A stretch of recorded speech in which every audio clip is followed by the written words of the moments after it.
Welcome back to This Day. Joining me now is Paul Calacchio with RadNet. Paul, it's so nice to meet you. It's a pleasure to meet you too, Bobby. And so you have a cute little story. Sounds like your grandfather was quite the character, and with learning how to pronounce your last name. Yes, yes. It's no K in the Italian alphabet, so the C with the CH has the K sound.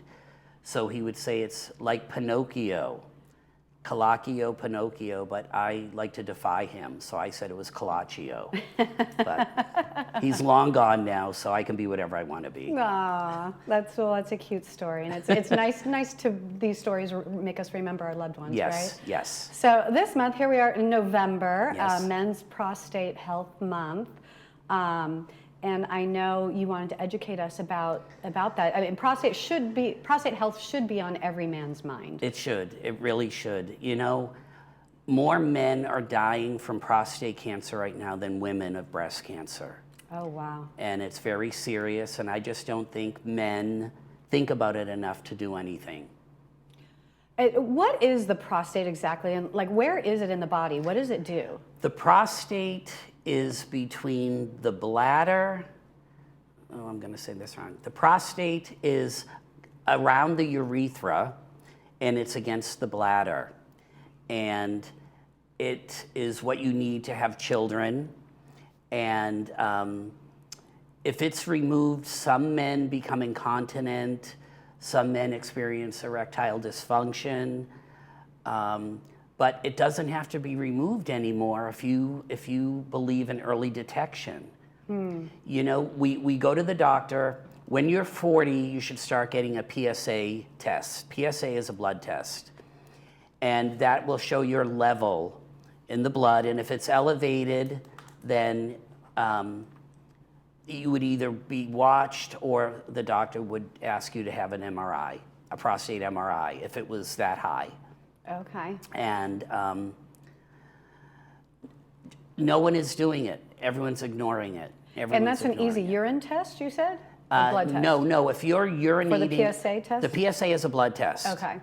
But with me, I was urinating a lot at night and during the day. And I told my doctor, I said, you know what, I'm still young. I'm in my early 50s. Why is this happening? And he said, well, you know, you're getting older, but we'll watch it. And it kept getting worse to the point I was losing sleep. I would be up 8, 9, 10 times a night, and I couldn't sleep. Wow. So he said, you know, let's do an MRI. I went to RadNet, had my MRI, and it immediately showed a palpable lump in the prostate, which is sticking out from the prostate. Okay. So they did an MRI-guided biopsy. Dr. Robert Princenthal, who was a friend of Laguna Woods here in media services, he said, Paul, he said, you know what, I think, you know, we need to do a biopsy now. So I did the biopsy, and the biopsy came back positive for cancer. Wow. So at that point, I needed to see a urologist and then go further testing and to confirm it. And I did indeed have cancer 8 places within the prostate. Wow. How did you feel mentally? Like, I mean, you must have been devastated to hear this. You're, like you said, your early 50s? Yep. Well, you know what? What affected me the most was that in my job as Vice President of PR for RadNet, I am interviewing patients. I'm getting patients on TV, doctors on TV, and now I was the one who was starting to be interviewed and telling my story, and it was just so bizarre for me to be the one sitting there telling the story of my cancer journey. I just never thought it would happen. Right. You're the person setting it up. Yeah. You're not supposed to be the person on the other side of it. Exactly. Yeah. Was there anything that someone ever told you or that you told yourself that kind of made the difference for you mentally in handling the cancer when you were going through it? Well, you know what?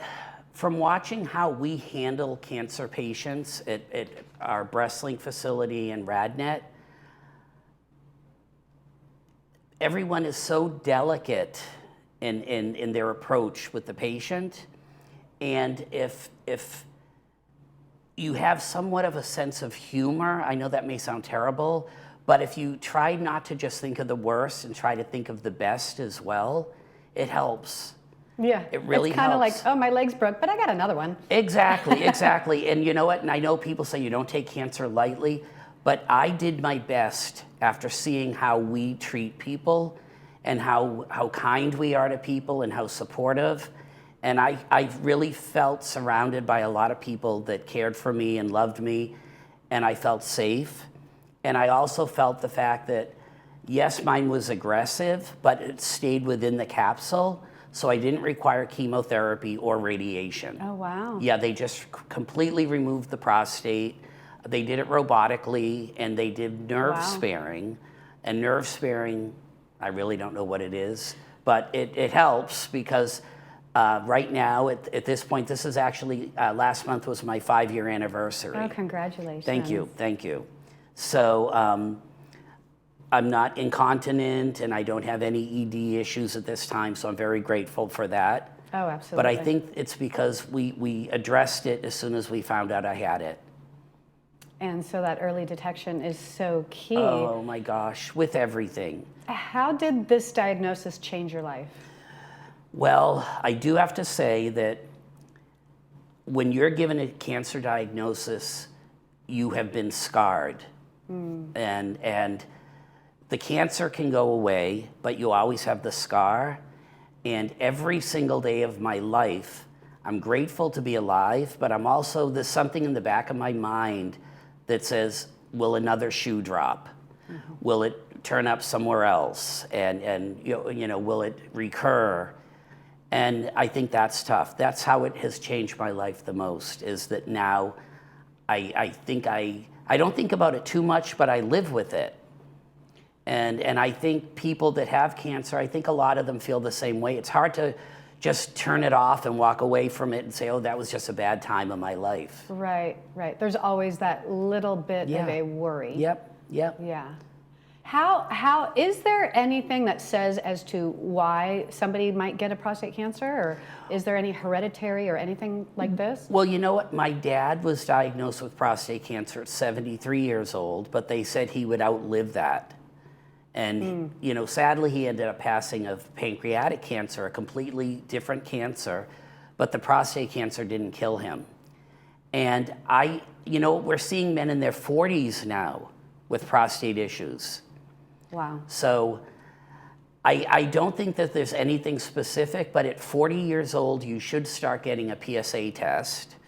And then I believe it's around 50, you should really start prostate screening, which is a screening MRI, which will save your life. And it doesn't matter. It does not matter how old you are. You could be 40, you could be 90. You're still alive, and there's always time. So address any issue that you have, anything, and not even just prostate. If you don't feel well, you're not getting better, go see your doctor. It's that simple. Yeah, don't assume it's just going to go away. Right. Yeah, it's your body's way of telling you that, hey, something is off here. Right. Something's not quite right. So Right. definitely get it checked out. If I was a big name celebrity or an athlete, I think people would listen more to what I have to say. But I'm never going to stop trying to help men. Never going to stop. I'm going to try to share my experience and see that other people just, you know, take note of it. You don't have to do what I did. You don't have to listen to me. But just know that every man has a prostate and we should be taking care of it, because we don't want the alternative. And we don't have to have the alternative. Right. And now there's even a Treatments. procedure for men that they don't even have to lose their prostate. It's called the Tulsa procedure. And that's where they go in an MRI setting and they literally ablate the cancer in the prostate. And then 90 minutes later, you're walking out of the imaging center. Wow. It's, you know, you don't have to lose your prostate anymore. It's so exciting.